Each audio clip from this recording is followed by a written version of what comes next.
కవిత BRS నుంచి suspension episode ఆ జిల్లా రాజకీయాల్లో ఉత్కంఠకు తెరతీసింది.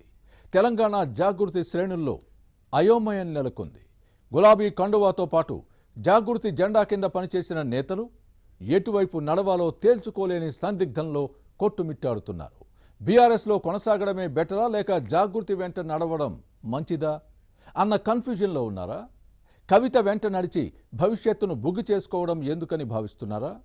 కొత్త పార్టీ పెడితే నడపడం అంత ఈజీ కాదని అనుకుంటున్నారా? సక్సెస్ చేయడం కష్టమన్న ఆలోచనలో ఉన్నారా? ఇంతకీ ఏ జిల్లాలో ఈ చర్చ జరుగుతోంది? What's the story?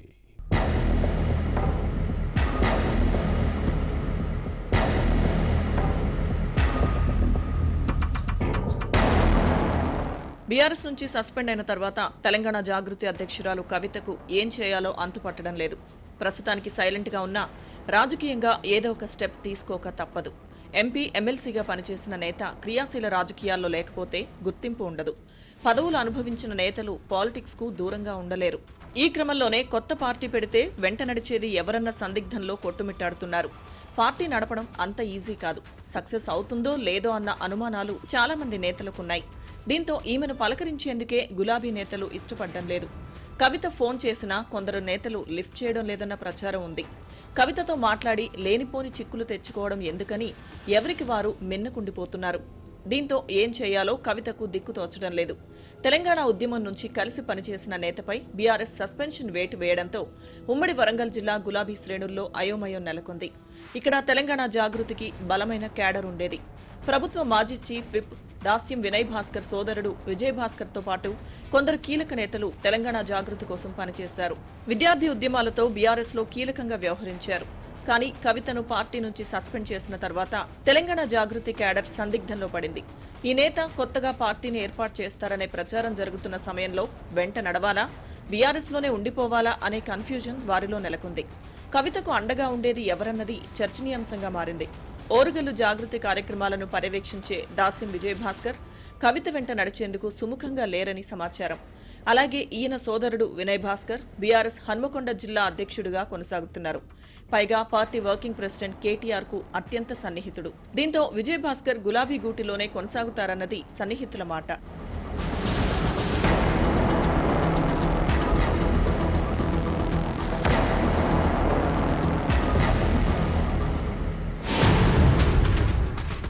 ఇక భూపాలపల్లి జిల్లా నుంచి మాడ హరీష్ రెడ్డి, మహబూబాబాద్ జిల్లాలో శ్రీకాంత్ గౌడ్ తెలంగాణ జాగృతి కార్యక్రమాలను పర్యవేక్షిస్తున్నారు. ములుగు జిల్లా నుంచి రాము, వరంగల్ జిల్లాలో యార బాలకృష్ణ జాగృతి నేతలుగా ఉన్నారు. హన్మకొండ జిల్లా నుంచి పర్లపల్లి శ్రీశైలం, జనగామ జిల్లాలో మురళి జాగృతి బాధ్యతలను చూస్తున్నారు. అయితే వీరిలో చాలా మందికి అత్యంత సన్నిహితుడుగా ఉన్న విజయ్ భాస్కర్ బీఆర్ఎస్ లో కొనసాగడానికి మొగ్గు చూపడంతో మిగతా వారి పరిస్థితి ఏంటనేది చర్చనీయాంశంగా మారింది. అయితే భూపాలపల్లి నేత మాడ హరీష్ రెడ్డి తాను జాగృతిలోనే కొనసాగుతానని సోషల్ మీడియాలో పోస్ట్ పెట్టారు. మిగతా నేతలు కవిత ఎలాంటి నిర్ణయం తీసుకుంటారోనని వేచి చూస్తున్నారు.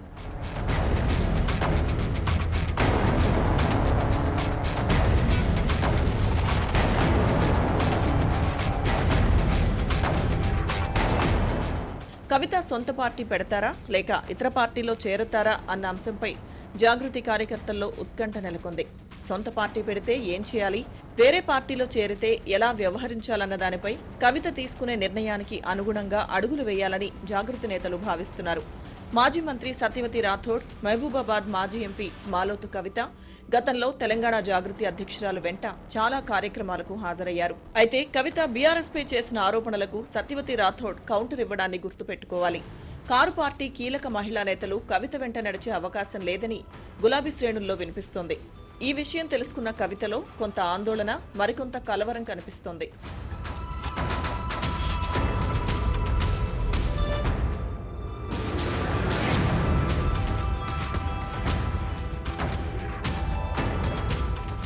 ఇక ఉమ్మడి వరంగల్ జిల్లాలో బీఆర్ఎస్ మాజీల్లో ఎవరికీ కవితతో పెద్దగా సత్సంబంధాలు లేవు.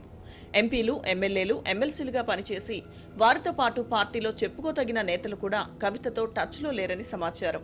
దీంతో ఉమ్మడి వరంగల్ నుంచి కవిత వెంట నడిచేవారు లేరనే చర్చ సాగుతోంది. అలాగే కవితను తెలంగాణ బొగ్గుగని కార్మిక సంఘం టీబీజీకేఎస్ గౌరవ అధ్యక్షురాలిగా పదవి నుంచి తొలగించి మాజీ మంత్రి కొప్పుల ఈశ్వర్కు బాధ్యతలు అప్పగించారు. ఈ క్రమంలో కవిత సింగరేణిలో హెచ్ఎంఎస్ కు గౌరవ అధ్యక్షురాలిగా నియమితులయ్యారు. అయితే కవితతో పాటు టీబీజీకేఎస్ నుంచి పెద్దగా హెచ్ఎంఎస్లోకి క్యాడర్ వెళ్లలేదు. మొత్తంగా కల్వకుంట్ల కవితతో ఉమ్మడి వరంగల్ జిల్లా నుంచి బీఆర్ఎస్ నేతలు, అనుబంధ సంఘాల నేతలు తెలంగాణ జాగృతి అధ్యక్షురాలి వెంట వెళ్లే అవకాశాలు లేవనే చర్చ జరుగుతోంది. భవిష్యత్తు పరిణామాలను పరిశీలించాలి.